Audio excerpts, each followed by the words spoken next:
नमस्कार, ग्लोबल न्यूजमा स्वागत छ। म प्रनिशा लक्ष्मी। नमस्कार, म पूजा गिरी। सुरुमा हेडलाइन्स।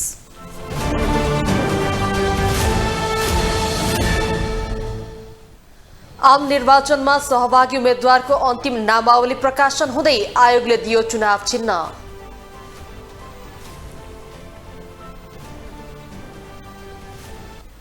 राष्ट्रपति भण्डारीले फेरि संविधान उल्लङ्घन गरेको विज्ञको आरोप, विधेयक पारित गर्न 18 दिन लगाएको भनाई।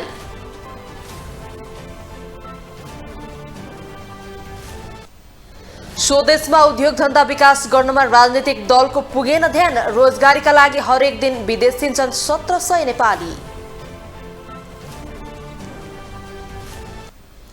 नेपाली हवाई आइकाओको कालो सूचीबाट चाँडै हट्ने प्राधिकरणका महानिर्देशकको दावी, अघिल्लो नेतृत्वलाई दोष।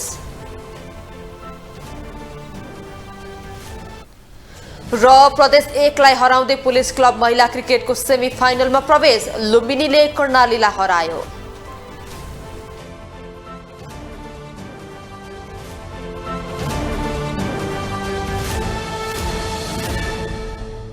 निर्वाचन आयोगले प्रतिनिधि सभा र प्रदेशसभा निर्वाचनका लागि उम्मेद्वारको अन्तिम नामावली प्रकाशन गर्दैछ। मङ्सिर 4 मा हुने निर्वाचनको कार्यतालिका आयोगले आज साँझ उम्मेद्वारको अन्तिम नामावली प्रकाशन गर्न लागेको हो। यसअघि आयोगले हिजो प्रतिनिधि सभातर्फका 2531 उम्मेद्वारको नामावली प्रकाशन गरेको थियो। आयोगले 1 बजेसम्म उम्मेद्वारले नाम फिर्ता लिने समय निर्धारण गरेको थियो। यसअघि राजनीतिक दलहरूले उम्मेद्वारी फिर्ता लिन बाँकी उम्मेद्वारलाई निर्देशन दिएका थिए। आयोगले आजै निर्वाचनमा सहभागी भएका राजनीतिक दल तथा स्वतन्त्र उम्मेद्वारलाई चुनाव चिन्ह प्रदान गरेको छ। प्रतिनिधि सभा तथा प्रदेशसभा निर्वाचनमा उम्मेद्वारी दिएकाहरूलाई निर्वाचन आयोगले चुनाव चिन्ह प्रदान गरेको छ। निर्वाचन आयोगको कार्यतालिका अनुसार आज आयोगले उम्मेद्वारलाई चुनाव चिन्ह प्रदान गरेको हो। आगामी मक्सिर 4 गते हुने प्रतिनिधि र प्रदेशसभा निर्वाचनका लागि उम्मेद्वारी दिएका उम्मेद्वारहरूले चुनाव चिन्ह पाएका छन्। निर्वाचन आयोगको कार्यतालिका अनुसार बुधबार उम्मेद्वारहरूलाई चुनाव चिन्ह प्रदान गरिएको हो। पार्टीबाट आधिकारिक उम्मेद्वार हुनेको पार्टीकै चुनाव चिन्ह पाउने व्यवस्था छ भने बागी तथा स्वतन्त्र रूपमा उम्मेद्वारी दर्ता गराएकाहरूलाई भने आयोगले फरक फरक चुनाव चिन्ह प्रदान गर्ने गर्दछ। चुनाव चिन्ह प्रदान गर्ने क्रममा आयोगले नेकपा एमाले छाडेर सत्ता गठबन्धनको समर्थनमा उम्मेद्वार बनेका नेता घनश्याम भुसाललाई त्रिभुज चुनाव चिन्ह प्रदान गरेको छ। रूपन्देही क्षेत्र नम्बर 1 को निर्वाचन अधिकृतको कार्यालयले भुसाललाई त्रिभुज चुनाव चिन्ह प्रदान गरेको हो। उनको मुख्य प्रतिस्पर्धीमा नेकपा एमालेका छविलाल विश्वकर्मा देखिन्छन्। यता एमालेबाटै विद्रोह गरेर रौतहट क्षेत्र नम्बर 3 बाट स्वतन्त्र उम्मेद्वारी दिएका प्रभु शाहले ह्यान्डपाइप अर्थात् चापाकल चुनाव चिन्ह पाएका छन्। त्यसैगरी नेकपा एमालेका अध्यक्ष केपी शर्मा ओलीको निर्वाचन क्षेत्र झापा क्षेत्र नम्बर 5 मा चुनावी प्रतिस्पर्धा गर्न पुगेका स्वतन्त्र उम्मेद्वार युग पाठकले पुतली चुनाव चिन्ह पाएका छन्। यता तनहु निर्वाचन क्षेत्र नम्बर 1 मा रामचन्द्र पौडेल विरुद्ध उम्मेद्वारी दिएका गोविन्द राज जोशीले कैँची चुनाव चिन्ह पाएका छन्। त्यसैगरी प्रधानमन्त्री एवं काङ्ग्रेस सभापति शेरबहादुर देउवा विरुद्ध स्वतन्त्र उम्मेद्वारी दर्ता गराएका सागर ढकाललाई सुई चिन्ह प्रदान गरिएको छ। चितवन 3 बाट स्वतन्त्र उम्मेद्वारी दिएका नेपाली काङ्ग्रेसका केन्द्रीय सदस्य दिनेश कोइरालाले माछा चुनाव चिन्ह पाएका छन्। त्यही क्षेत्रबाट काङ्ग्रेसका नेता जगन्नाथ पौडेलले पनि स्वतन्त्र उम्मेद्वारी दिएका थिए। उनले भने सूर्यमुखी फूल चुनाव चिन्ह पाएका छन्। नेकपा एमाले टिकट नदिएपछि विद्रोह गरी दाङ क्षेत्र नम्बर 1 बाट उम्मेद्वारी दिएकी गङ्गा चौधरीले भने लौरो चुनाव चिन्ह पाएकी छन्। एमालेकी शान्ता चौधरी र एकीकृत समाजवादी पार्टीका उम्मेद्वार मेटमणि चौधरीसँग उनले प्रतिस्पर्धा गर्दैछिन्। यता काठमाडौँ क्षेत्र नम्बर 5 बाट स्वतन्त्र उम्मेद्वार विजय कणेलले चुनाव चिन्ह चप्पल पाएका छन्। ग्लोबल टेलिभिजन एचडीका लागि सुदर्शन आचार्यको रिपोर्ट। निर्वाचन आयोगले स्थानीय तहका कार्यपालिकाका पदाधिकारीले निर्वाचन आचार संहिता उल्लङ्घन गरेमा कारबाही हुने जनाएको छ। आयोगका उपसचिव एवं सहायक प्रवक्ता सूर्य प्रसाद अर्यालले विज्ञप्ति जारी गर्दै स्थानीय तहमा निर्वाचित कार्यपालिका सदस्यले आफू निर्वाचित भएको पालिकाभित्र कुनै पनि उम्मेद्वारको पक्ष वा विपक्षमा प्रचार प्रसार गर्न नमिल्ने जानकारी दिनुभएको हो। आयोगका अनुसार आफू निर्वाचित भएका स्थानीय तह बाहेकको अन्य स्थानीय तहमा उम्मेद्वारको पक्षमा प्रचार प्रचार प्रसार गर्न चाहेमा सरकारी साधन स्रोतको प्रयोग नगरी आचार संहिता प्रतिकूल नहुने गरी संलग्न हुन सकिनेछ। मङ्सिर 4 गते हुने प्रतिनिधि सभा सदस्य र प्रदेशसभा सदस्यको निर्वाचन प्रयोजनका लागि निर्वाचन आचार संहिता लागू भएकाले स्थानीय तहका कार्यपालिकाका सदस्यले निर्वाचन आचार संहिता विपरीत आफ्नो पालिकाभित्र उम्मेद्वारको पक्षमा प्रचार प्रसारमा संलग्न भएको प्रति आफ्नो गम्भीर ध्यानाकर्षण भएको पनि आयोगले उल्लेख गरेको छ। नेपाली कांग्रेसले प्रतिनिधि र प्रदेशसभा निर्वाचनमा बागी उम्मेद्वार बनेका नेता र उनीहरूका प्रस्तावक तथा समर्थकलाई 5 वर्ष पार्टीबाट निष्कासन गरेको छ। कांग्रेस केन्द्रीय कार्यालयका मुख्य सचिव कृष्ण प्रसाद पौडेलले आज विज्ञप्ति जारी गरी सत्तारूढ गठबन्धनको आधिकारिक उम्मेद्वारका विरुद्ध बागी उम्मेद्वार बन्ने नेता उनीहरूका प्रस्तावक र समर्थकलाई 5 वर्ष निष्कासन गरेको जानकारी दिनुभएको छ। आगामी मङ्सिर 4 मा हुने प्रतिनिधि सभा र प्रदेशसभा निर्वाचनमा नेपाली कांग्रेस, नेकपा माओवादी केन्द्र, नेकपा एकीकृत समाजवादी, लोकतान्त्रिक समाजवादी पार्टी र राष्ट्रिय जनमोर्चाले गठबन्धन गरेका छन्। तर चितवन 3, चितवन 1 लगायत केही क्षेत्रमा कांग्रेसका नेताले स्वतन्त्र उम्मेदवारी दिएका छन्। उनीहरूले निर्वाचन आयोगले उम्मेदवारी फिर्ता लिन दिएको समयभित्र उम्मेदवारी फिर्ता नलिएपछि कांग्रेसले निष्कासन गरेको हो। त्यसैगरी माओवादी केन्द्रले पनि बागी उम्मेदवारलाई कारबाही गर्ने भएको छ।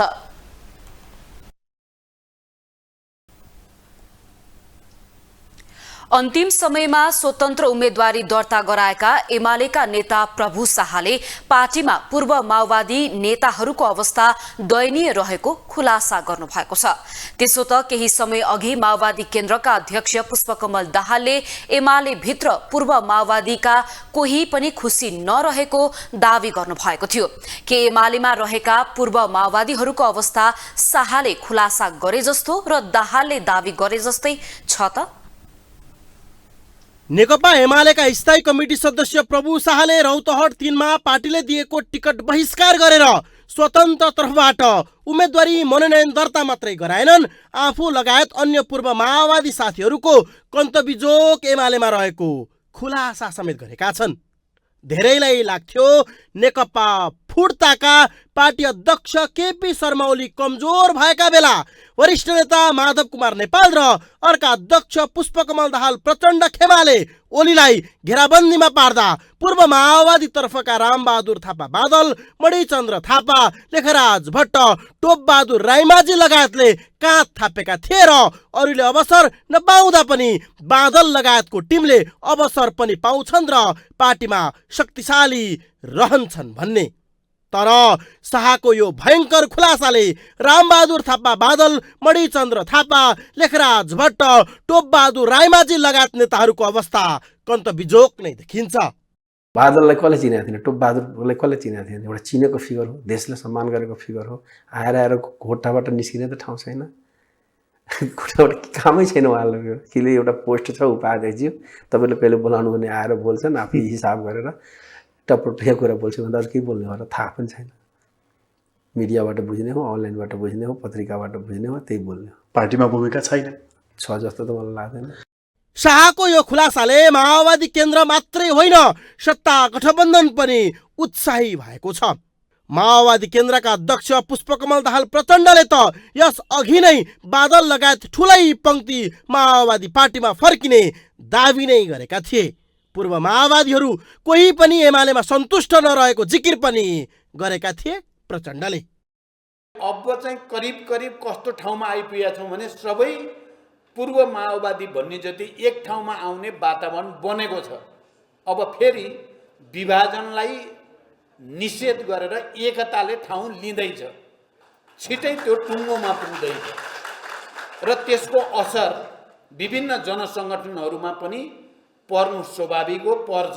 मलाई लाग्छ कर्मचारीभित्र पनि बिस्तारै बाँकी रहेका साथीहरू पनि एकीकृत हुने, केन्द्रित हुने अवस्था बन्छ भन्ने मेरो विश्वास छ। तर एमालेमा रहेका पूर्व माओवादीहरूको अवस्था शाहले खुलासा गरे जस्तो र प्रचण्डले दावी गरे जस्तो देखिँदैन, देखिएको भने छैन। बादल जो आफै संसदीय निर्वाचन लड्न चाहेनन्, बरु एमाले बादल पत्नी नयनकला थापालाई समानुपातिक तर्फको उम्मेद्वार बनाएको छ। त्यस्तै अहिलेसम्म सांसद नभएका मणिचन्द्र थापालाई पनि एमाले समानुपातिक तर्फको उम्मेद्वार बनाएको छ। लेखराज भट्ट र टोपबहादुर रायमाझी क्रमशः कैलाली 4 र अर्घाखाँचीबाट उम्मेद्वार बनाएको छ एमाले। त्यस्तै गत वर्ष मङ्सिरमा सम्पन्न एमाले पार्टीको महाधिवेशनमै पनि पार्टी अध्यक्ष ओलीले पुराना एमाले नेताहरूलाई अवसरबाट वञ्चित गराएर उपाध्यक्षमा रामबहादुर थापा बादललाई, सचिवमा लेखराज भट्ट र टोपबहादुर रायमाझीलाई, स्थायी कमिटीमा मणिचन्द्र थापा र प्रभु शाहलाई निर्वाचित गराएका थिए। त्यस्तै देश दौडामा ओली निस्किँदा बादल र भट्टलाई अनिवार्य लिएर हिँड्ने गरेका छन्। पूर्व माओवादीका नेताहरू कोही पनि यहाँ सन्तुष्टि छैनन्, खुसी छैनन् भन्ने कुरा चाहिँ देखिन्छ र त्यस्तो त ठ्याक्कै होइन। हेर्नु, सबभन्दा धेरै अहिले पूर्व माओवादीहरूका मान्छेहरूले चाहिँ एमाले भित्रमा अवसर पाएछन्। जो चाहिँ पूर्व माओवादी बनेर हामी माओवादी हौँ भन्नु पूर्व माओवादीबाटै युनाइट भएछन् त्यस्ता मान्छेहरूले एमाले भित्र अवसर पाएनन् होइन। तर देखिन्छ चाहिँ के भने पूर्व माओवादीहरूले एमालेलाई नेकपाको निरन्तरताको रूपमा लिएका भए पनि पार्टी अध्यक्ष ओलीले एमालेलाई नेकपाको निरन्तरता नभएर एमालेलाई एमाले नै बनाएका छन् र उनी हाबी हुन्छन् जहीँ त्यहीँ। त्यस विषयमा पूर्व माओवादीहरूले बेला बेला फरक मत राख्ने पनि गरेका छन्।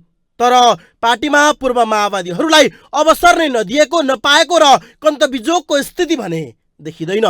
शाहले आफू एमाले परित्याग गर्ने भएपछि मौसम अनुसार आरोप लगाएका त होइनन्। क्यामेरामा गणेश पूर्व छाने मगरका साथमा विकास आचार्य, काठमाडौँ। माओवादी केन्द्रको चिन्ह लिएर प्युठानबाट चुनाव लड्न खोजेका नेकपा राष्ट्रिय एकता अभियानका अध्यक्ष वामदेव गौतम एकाएक पछि हट्नु भएको छ। उहाँले आज विज्ञप्ति नै निकालेर दुवै गठबन्धनलाई समर्थन नगर्ने प्रतिक्रिया दिनुभएको छ। त्यति मात्र नभई उहाँले गठबन्धन सत्ता स्वार्थका लागि मात्र भएको दावी समेत गर्नुभएको छ। नेकपा राष्ट्रिय एकता अभियानका अध्यक्ष वामदेव गौतम सत्ता गठबन्धनसँग नजिक मात्रै थिएनन्, नेकपा माओवादी केन्द्रको चुनाव चिन्ह लिएर निर्वाचन नै लड्न खोज्दै थिए प्युठानबाट। गौतम र बाबुराम भट्टराईलाई चुनाव चिन्ह दिने माओवादी केन्द्रले निर्णय नै गरिसकेको थियो। तर उम्मेदवारी मनोनयन दर्ता गर्ने दिन वामदेवले माओवादी केन्द्रबाट टिकट नै पाएनन्। वामदेव पनि के कम, टिकट नपाएपछि एक विज्ञप्ति जारी गर्दै आगामी प्रतिनिधि सभा र प्रदेश सभाको निर्वाचनमा कुनै गठबन्धनलाई समर्थन नगर्ने भन्दै आफू सत्ता गठबन्धन र माओवादी केन्द्र निकट नरहेको विज्ञप्ति निकाले।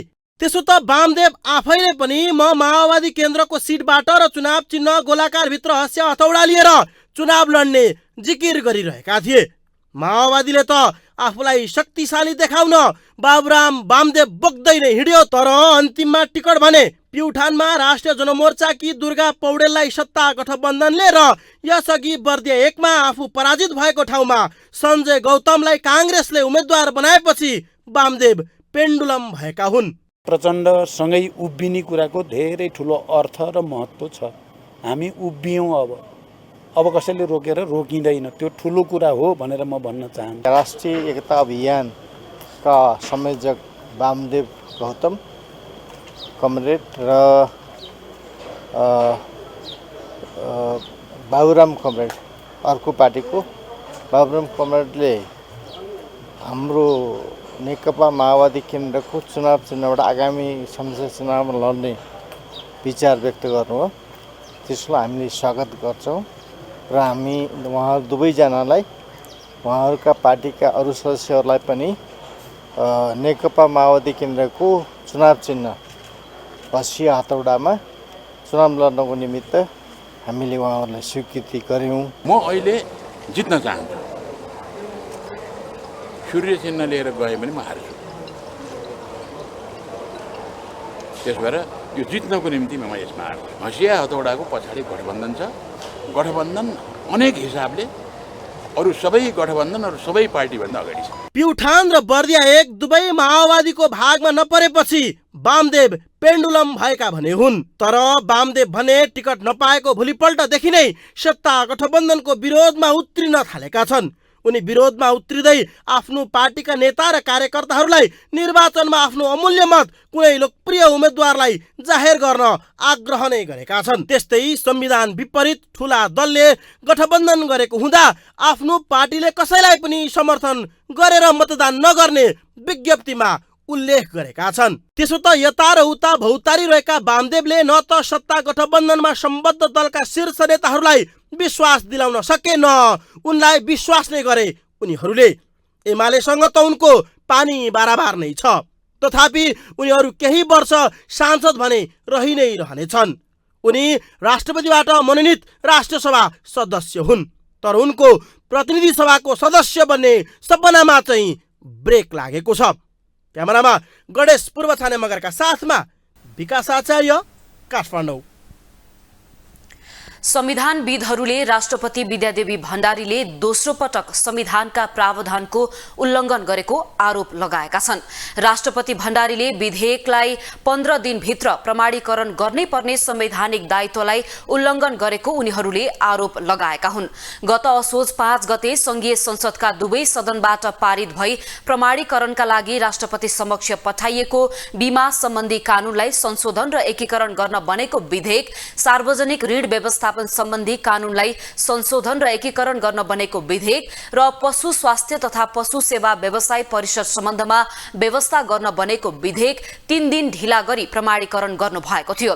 गत असोज 23 गते राष्ट्रपति भण्डारीले विधेयक 18 दिनमा प्रमाणीकरण गरेको भन्दै संविधानविदले दोस्रो पटक राष्ट्रपतिबाट संविधानमाथि प्रहार भएको आरोप लगाउँदै आएका थिए। संविधानविद खिमलाल देवकोटाले राष्ट्रपति भण्डारीले 15 दिनभित्र प्रमाणीकरण गर्नै पर्ने विधेयक 18 दिन लगाएर प्रमाणीकरण गरेको भन्दै राष्ट्रपतिबाट संविधानमाथि प्रहार गर्ने काम भएको बताउनुभयो। 18 दिन होइन, त्यसकारण यो मलाई के लाग्छ भने राष्ट्रपतिजीले प्रमाणीकरण त गर्नुभयो, तर 15 दिनभित्र गर्नु भएन। नभएका कारणले गर्दाखेरि संविधानको उल्लङ्घन भयो भन्ने मलाई लाग्दछ। यता संघीय संसद सचिवालयले भने 15 दिनको समय संवैधानिक व्यवस्था अनुसार भए पनि प्रमाणीकरण भएर आइसकेपछि विधेयकले मान्यता पाउने जनाएको छ। सचिवालयले 15 दिन नाघेर प्रमाणीकरण भएको बारेमा अदालतमा प्रश्न नउठेसम्म वैधानिक नै मानेर जान सकिने बताएको छ। संघीय संसद सचिवालयका प्रवक्ता डाक्टर रोजनाथ पाण्डेले पठाएको समय र प्रमाणीकरण भएर आएको अवस्थामा 15 दिन भन्ने संवैधानिक व्यवस्था को कुरा भए पनि प्रमाणीकरण भएर आइसकेका विधेयकले मान्यता पाउँछ भन्ने विश्वास रहेको बताउनुभयो। भन्ने चाहिँ संवैधानिक व्यवस्थाको कुरा भए अब दिनको हिसाबले पछाडि भए पनि यो प्रमाणीकरण भएर आइसकेपछि यसले भ्यालिडिटी प्राप्त गर्छ भन्ने हाम्रो विश्वास हो। यो बारेमा अब अदालतमा प्रश्न नउठेसम्म यसलाई हामीले वैधानिक नै भनेर जानुपर्छ भन्ने विचार राख्न सकिन्छ। प्रवक्ता पाण्डेले नागरिकता सम्बन्धी विधेयक पनि प्रमाणीकरणका लागि गएको भए पनि अहिलेसम्म विचाराधीन रहनुले संविधानले दिएको 15 दिनको समयमाथि प्रश्न उठेको बताउनुभयो। जल तथा मौसम विज्ञान विभागले आगामी हप्तासम्म मौसमी वर्षात रहिरहने पूर्वानुमान गरेको छ। जल तथा मौसम विज्ञान विभागका वरिष्ठ मौसमविद सुमन कुमार रेग्मीले मौसम प्रणालीको निरन्तर अनुगमन गरिरहेको भन्दै मनसुन तत्काल बाहिरिने सम्भावना नदेखिएको बताउनुभयो। उहाँले वर्षाको जोखिम अझै रहेको दावी गर्नुभयो।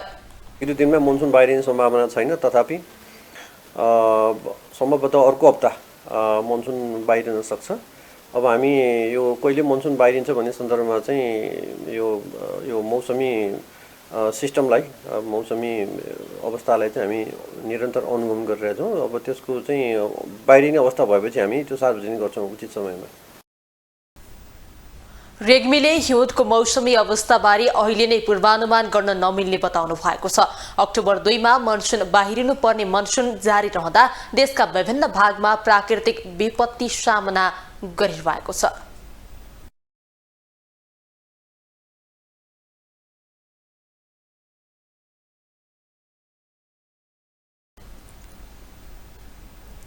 रोजगारीका लागि विदेश जाने नेपालीको संख्या बढेको छ। चालु आर्थिक वर्षको 2 महिनामा मात्रै 65,000 नेपाली श्रम स्वीकृति लिएर विदेश उडेका छन्। हरेक दिन 1700 नेपाली विदेशी नै गरेको वैदेशिक रोजगार विभागसँग तथ्याङ्क रहेको छ। मङ्सिर 4 गते हुने प्रतिनिधि सभा र प्रदेश सभाको निर्वाचन आउन अब 1.5 महिना भन्दा कम समय बाँकी छ। उम्मेद्वारहरू आधारभूत आवश्यकता पूरा गर्ने आश्वासन लिएर जनताको घर दैलोमै पुगेर भोट माग्ने तयारीमा छन्। जनतालाई अबको 5 वर्षका लागि योग्य प्रतिनिधि छान्ने अवसर छ।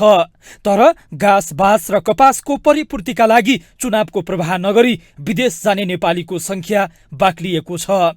म्यान पावर कम्पनी र भिसा सेन्टरमा देशका नौजवानहरू सपना साथमा लिएर लामबद्ध छन्। अर्कोतर्फ देश छोड्नेहरूको विमानस्थलमा लड्को छ। रोजगारीको अवसर छैन नेपालमा, अनि त्यो भएर नि अब कति हामी जस्तो दाजुभाइहरू विदेशिनु परेको छ। हामी चाहिँ विदेश गाउँमा रोजगार नभएकोले गर्दाखेरि विदेश हिँडेको। आर्थिक स्थिति कमजोर भएर नै हो विदेशिने, हैन, रहरले होइन। वैदेशिक रोजगार विभागको तथ्याङ्क हेर्ने हो भने चालु आर्थिक वर्षको पछिल्लो 2 महिनामा मात्र 65,000 युवा विदेशिएका छन्। आर्थिक वर्षको अन्त्यसम्ममा यो संख्या तेब्बरले बढ्ने विभागको आकलन छ।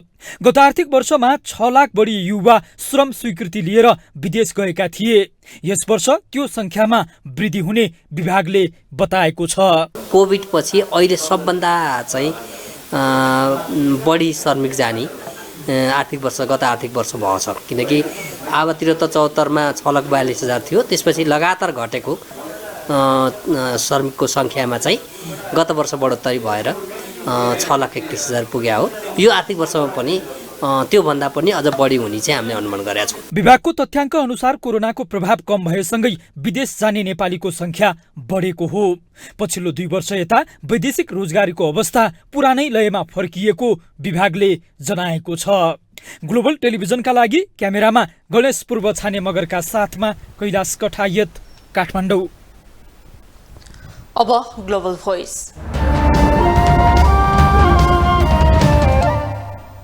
राज्यसँग उचित सोच र योजना नहुँदा नेपालमा उद्योग धन्दाको विकास हुन सकेको छैन। हरेक पटक बन्ने सरकारले नेपाली युवालाई यही रोजगारको वातावरण मिलाउनुको साटो विदेश नै पठाउन चाहिरहेको हुन्छ।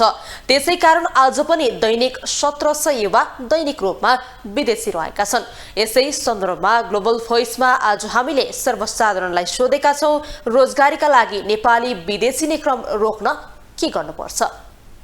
सरकारले कल कारखाना छैन, कल कारखाना झन् ल्याब गरे यिनीहरूले।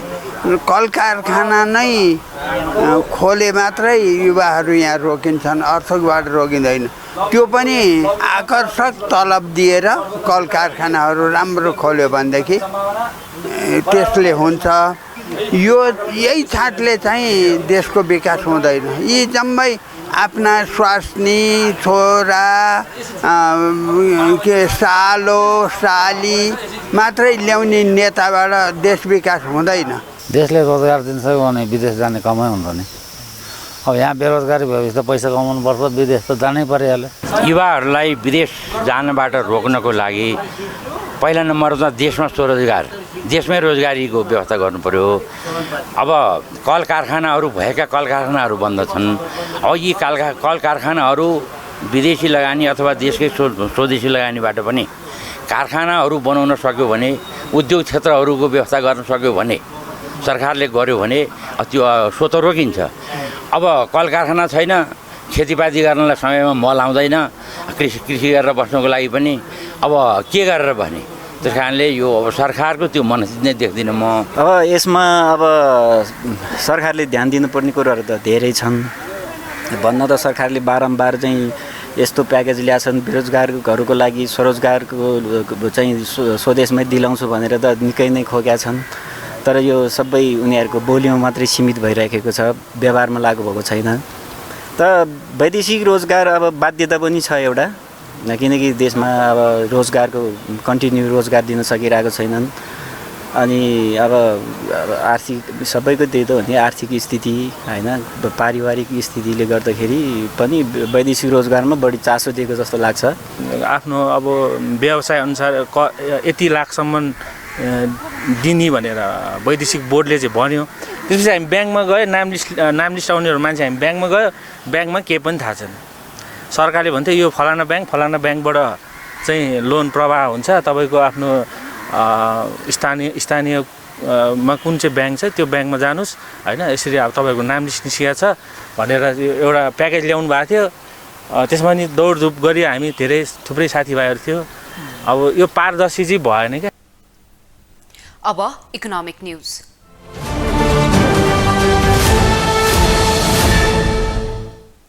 नेपाल नागरिक उड्डयन प्राधिकरणका महानिर्देशक प्रदीप अधिकारीले अघिल्ला नेतृत्वले प्राधिकरण विभाजन गर्न निर्णय लिँदा नेपालको हवाई उड्डयन युरोपेली युनियनको कालो सूचीबाट हट्न नसकेको बताउनु भएको छ। महानिर्देशक अधिकारीले प्राधिकरणका अघिल्ला नेतृत्वले नेपालको हवाई उड्डयन सुरक्षामा सुधार गर्नुको सट्टा प्राधिकरण विभाजन गर्ने राजनीतिक निर्णय गर्दा नेपालको हवाई उड्डयन युरोपेली युनियनको कालो सूचीबाट हट्न नसकेको बताउनु भएको हो। उहाँले नेपालको हवाई उडानको सुरक्षामा सुधार, प्रविधिमा सुधार, सुरक्षा मापदण्डको प्रभावकारी कार्यान्वयनमा र नेपालको हवाई सुरक्षाको प्रतिबद्धताको कार्यान्वयनमा ध्यान नदिँदा नेपाली उड्डयन क्षेत्र 10 वर्षदेखि कालो सूचीमा परेको बताउनुभयो। अधिकारीले प्राधिकरणका नेतृत्वहरू नागरिक उड्डयन प्राधिकरण टुक्रेपछि ईयूको कालो सूचीबाट हट्ने प्रचार गरेर आफू अनुकूलको विधेयक बनाउँदै गएको आरोप लगाउनुभयो। यसरी प्रचार प्रसार गरियो कि मैले भन्ने गरेको छु, एउटा कुनै खराब निर्माण व्यवसायीले भर्खरै बनाएको बाटो भत्कियो अथवा भर्खरै बनाएको पुल भत्कियो र उसलाई कालो सूचीमा राखियो भन्ने तवरबाट देशलाई नै बन्द भन्ने हिसाबले यसको प्रचार प्रसार भयो। महानिर्देशक अधिकारीले युरोपियन युनियन ईयूको प्रतिनिधिले अध्ययनले नेपाली उड्डयन क्षेत्रमा अपेक्षा भन्दा बढी सुधार भएको निष्कर्ष निकालेकाले त्यही प्रतिवेदनका आधारमा चाँडै कालो सूचीबाट हट्ने बताउनुभयो। उहाँले आगामी नोभेम्बरमा युरोपियन युनियन काउन्सिलको बैठक बस्ने भएकाले त्यो बेलामा नै कालो सूचीबाट हट्न सक्ने बताउनुभयो। पेश गर्न भ्याइयो भने हाम्रो सेफ्टी लिस्ट नोभेम्बरमा जान्छ, होइन भने हामीले मेसम्म कुर्नुपर्छ। तर हामी अब कुनै डाउट छैन, हामी अब पुरा क्लियर, अब हामीले गर्नुपर्ने कुरा के हो क्लियर छ। त्यो कुरा गरेपछि हामी अब will be no more any safety list within a very short span of time. अहिले ईयूको टोलीले नेपालको हवाई उड्डयनको स्थलगत निरीक्षण गरेर फर्किसकेको छ। नेपालको हवाई उड्डयन सुरक्षामा जोखिम बढेको जनाउँदै आईकाओले सन् 2013मा नेपाली वायु सेवालाई गम्भीर सुरक्षाको चासोको सूचीमा राखेको थियो। पछि सन् 2017मा नेपालले प्रगति गरेको भन्दै आईकाओले असुरक्षा सूचीबाट हटाएको थियो। शेयर बजार आज बढेको छ। शेयर बजार परिसूचक नेप्से आज 11.32 बिन्दुले बढेर 1866.48 बिन्दुमा पुगेको हो। आज व्यापार र म्युचुअल फण्ड बाहेक अरू सबै समूहको शेयर बढेको छ। नेप्सेसँगै कारोबार रकममा पनि सामान्य सुधार आएको छ। 222 वटा कम्पनीको 20,85,000 किता शेयर 69 करोड 27 लाख रुपैयाँमा कारोबार भएको छ। सबैभन्दा धेरै नोबेल बैंकको 2 करोड 40 लाख रुपैयाँको शेयर किनबेच भएको छ। आज अभियान लघुवित्तको शेयर 10% तथा प्रोग्रेसिभ फाइनान्स र माहुली लघुवित्तको शेयर 5.5%ले बढेको छ। एभरेस्ट बैंकको प्रमोटर शेयर भने झण्डै 10%ले घटेको छ।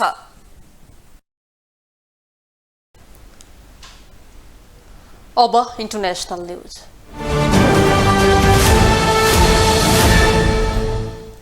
रुसले क्रिमियासँग जोड्ने प्रमुख पुलमा शनिबार गरेको विस्फोटमा संलग्न 8 जनालाई पक्राउ गरेको जनाएको छ। एफएसबी सुरक्षा सेवाले पक्राउ परेका मध्ये 5 जना रुसी र अन्य युक्रेनी र अर्मेनियाली रहेको बताएको छ। यो आक्रमणको पछाडि कियवको हात रहेको बताइएको छ, तर एक युक्रेनी अधिकारीले रुसको अनुसन्धानलाई बकवास भनेका छन्। पूर्वी शहर अबडिक भागको बजारमा भएको आक्रमणमा कम्तीमा 7 जनाको मृत्यु भएको थियो। डोनेक्स क्षेत्रीय सैन्य प्रमुख पाब्लो किरिलेन्कोले आक्रमण व्यस्त समयमा भएको र कम्तीमा 8 जना घाइते भएको बताएका छन्।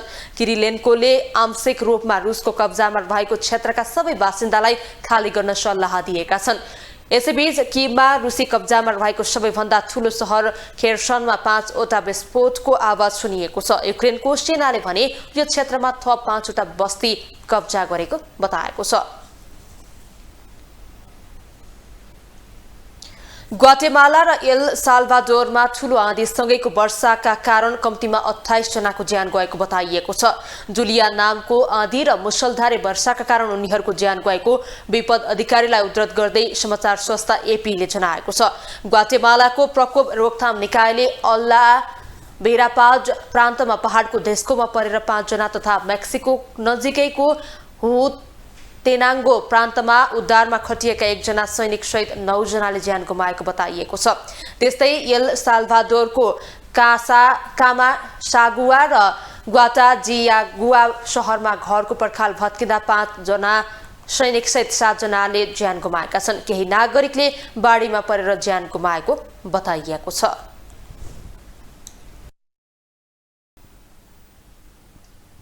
अब स्पोर्ट्स न्यूज।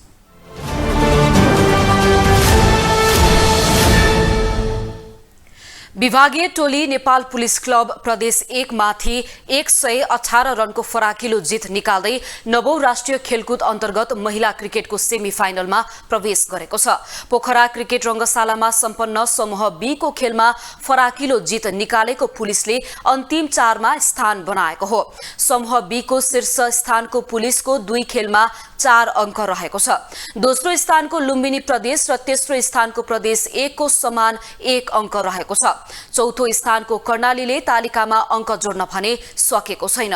पहिलो खेलमा कर्णाली पुलिससँग पराजित भएको हो। लुम्बिनी र प्रदेश 1 को खेल भने वर्षाका कारण सम्भव नभएपछि दुवै टोलीले अंक बाडेका थिए।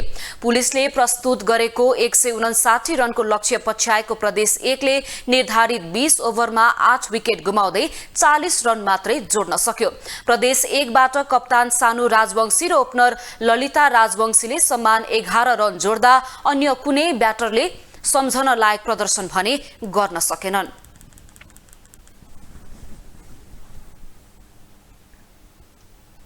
ग्लोबल न्यूजको अन्त्यमा हेडलाइन्स पुनः एकपटक।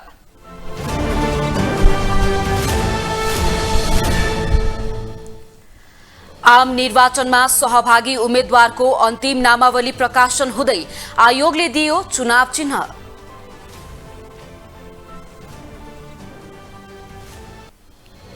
राष्ट्रपति भण्डारीले फेरि संविधान उल्लङ्घन गरेको विज्ञको आरोप, विधेयक पारित गर्न 18 दिन लगाएको भनाई। स्वदेशमा उद्योग धन्दा विकास गर्नमा राजनीतिक दलको पुगेन ध्यान, रोजगारीका लागि हरेक दिन विदेशिन्छन् 1700 नेपाली।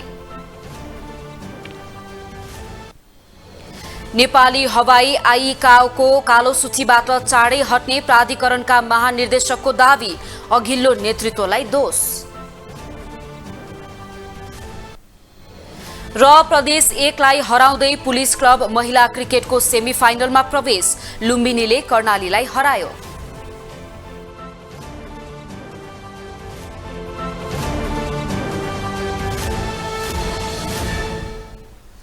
ग्लोबल न्यूज अहिलेलाई यति नै। तपाईँ ग्लोबल टेलिभिजन फेसबुक तथा युट्युबमा पनि प्रत्यक्ष रूपमा हेर्न सक्नुहुनेछ।